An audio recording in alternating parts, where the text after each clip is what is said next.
What's going on, guys? I am Tim Kelly. This is Phillies Stoplight on Pattison for April 28th, and the Phillies rebounded after losing the first 4 games of their road trip to take 2 of 3 from the Cubs over the weekend. That's a good series win, not only because it gets you off the schneid, but the fact that you are able to take 2 of 3 from a Cubs team that's been one of the better teams in baseball so far, a positive sign as you come home. The Phillies are off today before beginning a series with the Nationals. They'll also see the Diamondbacks in this homestand. And even with them being off, we have a ton to get to. The first is that Bryce Harper spoke to Patrick Mooney of The Athletic over the weekend. Mooney's covered the Cubs for a long time with a variety of different outlets. And this story, in many ways, was geared towards Chicago fans. He talked about how the Cubs were a team that, coming into his free agency in 2019, they were arguably the #1 team on his list entering free agency. They didn't ultimately have, the Cubs didn't ultimately make a big push for him. I'm sure now, and based off some comments Tom Ricketts, the owner, made in the offseason, certainly seems like they wish they would have. That didn't happen, but really, in many ways, this is well established. Bryce Harper took a meeting with the White Sox at that time. There's a thing that goes around on the Phillies video board, or has in past years, where players are asked, what's your favorite city to be on a road trip in? And Bryce Harper says Chicago. So he's clearly very fond of Chicago, and anyone that loves baseball, they're going to love the history of Wrigley Field. So all makes sense. We've kind of gone over that in this area, though, repeatedly in the past. For our purposes, I think the more interesting part of this story that Mooney did talking to Harper was where Harper was talking about Kyle Tucker, and he said, quote, "He's one of my favorites in the league. He's a big moment player, a red light kind of player. It's a lot of fun to watch the way he does it. He's very impressive. It's kind of weird to see a superstar player like that get traded from a really good team to another really good team. Great for Cubs fans, great for the team. He's got a really good opportunity next year to make some pretty good coin."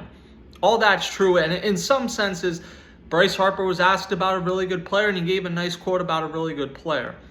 I've learned from covering Bryce Harper since his second season with the Phillies that nothing Bryce Harper says is by accident. And while this may ultimately prove to just be him giving a nice quote about a really good player, I don't know that it's only just that. And like I said, I don't think anything he says is by accident. And it reminded me of a few quotes he made in the past. And I don't love reading quotes in video form. I don't usually think it's good content, but in this case, I think it's necessary context, so bear with me here. Take that quote, compare it to what he said in 2022. This was to Bob Nightingale of USA Today. At that time, Trey Turner was playing on the Dodgers, was in his contract year.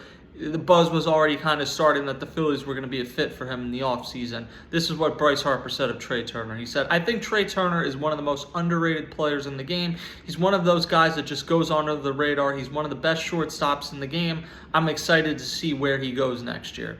Harper also, not only when he's with the Phillies, but even dating back to when he was on the Nationals and JT Realmuto was on the Marlins, repeatedly raved about JT Realmuto. There was a famous picture during the 2018 All-Star Game in D.C. when Harper took his Nationals cap and put it on JT Realmuto, who was there representing the Marlins. There was a time JT Realmuto had a walk-off hit for the Marlins against the Nationals, and Harper straight up said after the game, if he was on something to the effect of, if he was on our side, that wouldn't have happened. So he has not been shy in the past about recruiting players. I'd also say he hasn't been shy in the past about kind of signaling that this guy's probably not going to be a fit. As much as him and Juan Soto had a connection early when it was Harper's last year in D.C. and Soto was in his rookie year with the Nationals, you never really saw Harper make a push at any point last season for the Phillies to get involved with Juan Soto. 2 years ago, when Shohei Ohtani was about to become a free agent, I remember standing there as someone asked him and said, "Will you make a push when Shohei Ohtani's on first base? Will you make a kind of a recruiting pitch to him to come to Philly?" And he said something to the fact, "Oh, I would never do that. Like, he's a great player. I'm excited to see where he goes. He's going to do what's best for him and his family." And it's like, well, you did kind of do that in the past for Trey Turner and JT Realmuto. So I think that there's some balancing here.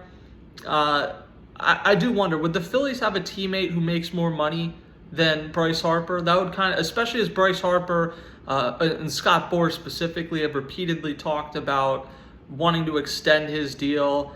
Would they bring in a guy without giving Harper a new deal? Would you bring in someone like Kyle Tucker, who at this point is going to get $500+ million? Would you bring him in and have Harper not be the highest paid player on the team? I don't know how that would look. The one thing I'll say here is if you had brought Shohei Ohtani in, Shohei Ohtani is immediately the face of the Phillies. This is Shohei Ohtani's team. As big of a star as Bryce Harper is, nobody's a bigger star than Shohei Ohtani right now. Bryce Harper's a bigger celebrity than Juan Soto, but I think Juan Soto is comparable in the baseball world in terms of his level. I mean, you look at it, Francisco Lindor is one of the faces of baseball. The second Juan Soto signed with the Mets, the face of the team is Juan Soto. So I don't know that the Phillies were going to bring in someone who, or at least that Bryce Harper is going to push for someone to come in on the team that becomes the face of the team over him. But I do think he is always going to push for other stars to come to this team. And Kyle Tucker's a guy, as much as he could come in, he could make more money than Bryce Harper, and in that sense, he would be the face of the team because he'd be the highest paid player. He's not the same celebrity. I don't recall 10 interviews in my life I've seen of Kyle Tucker. So if he came in here, he'd be one of the faces of the team, but it'd be a lot more like Zach Wheeler, Trey Turner, where you've improved the team, you brought in another star, but Bryce Harper remains the face of the team. And I don't know, maybe Bryce Harper is fine with another guy coming in and being bigger than him. I kind of think I'm interested to see the balancing acts, both in that regard and also the fact that will the Phillies make another major investment? It's going to take, Kyle Tucker's going to be 29 as a free agent. Teams like the Yankees, in addition to the Cubs, teams like the Yankees will probably be in on him. $500 million to me is the starting point. He could get more than that. Does it make sense when you have Turner and Harper still signed to these long-term deals, Wheeler and Nola still signed for a significant amount of money? Does it make sense to commit to another huge deal like that? And in committing to that, you're saying, okay, Kyle Schwarber and JT Realmuto, they're probably not going to be back. I don't know. What I do think is potentially this was Bryce Harper dipping his toes into the Kyle Tucker waters, and it's just kind of something to file away. There's a lot of things to consider, and I hope that wasn't too rambling, but that's kind of where I'm at on things. I don't want to be too conspiratorial, but my ears did perk up when I saw that quote from Bryce Harper about Kyle Tucker. The second thing I want to get to today, my ears also perked up when I saw Bob Nightingale write in USA Today over the weekend that the Phillies are, quote, keeping a close eye on Ryan Helsley, who is the closer for the Cardinals. He's 30 years old. He's in a contract year. Hasn't gotten off to a great start this year. Was insane last year. He's an impending free agent. Obviously, Jordan Romano did a good job last night, and maybe that's a sign of the start of him turning his season around. But at this point, right-handed reliever is the most obvious need on the team, and you're not going to find a better right-handed reliever on the market most likely than what Ryan Helsley is. Last year won the Trevor Hoffman Award as the NL's best reliever. He saved 49 games. That's the exact type of piece you need on this team.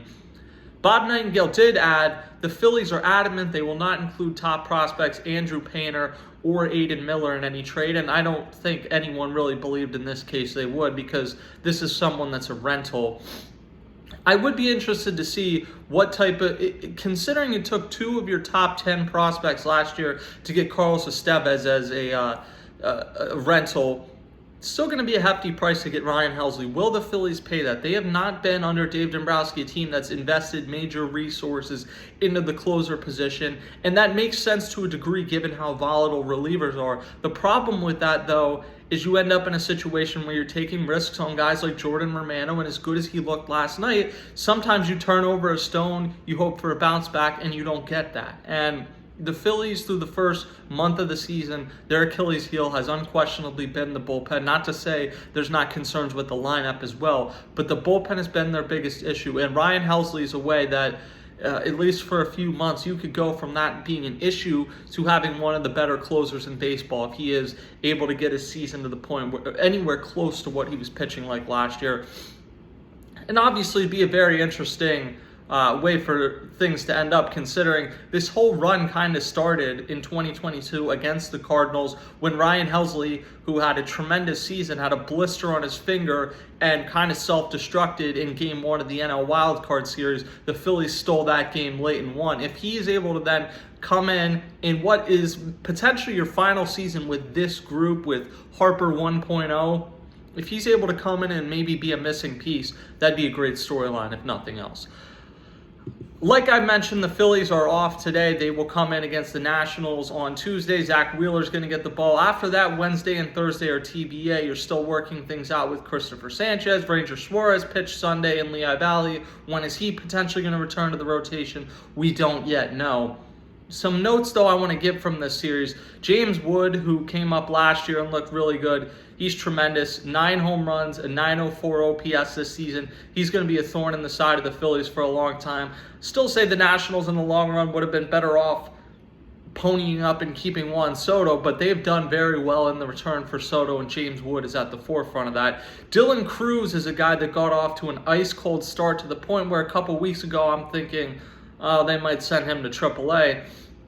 Instead, he's a guy that was a Rookie of the Year candidate coming into the season. He's increased his batting average almost 100 points in 10 days. He's hit 4 home runs. He's someone to watch both in this series and going forward. And then obviously Josh Bell, one of the ultimate Philly killers. You have a feeling, I don't think the Nationals are going to be a playoff team, but if the Phillies are a playoff team, that somehow Josh Bell is going to end up facing them in the postseason, because it seems to happen just about every year that he ends up on a team in contention getting moved at the deadline. So those are kind of some notes to watch out for in the series. You have the Nationals in, and then the Diamondbacks in, which is another really good test. So the Phillies, it was getting a little drastic there for the first 4 games of that road trip. They got the train back on tracks. We'll see if they can begin to go on a little bit of a run and level out and start to look like a consistently really good team in this homestand. That's going to do it for today's episode of Phillies Stoplight. I'm Tim Kelly. Check out all our Phillies content on Patterson, and I will talk to you guys next time.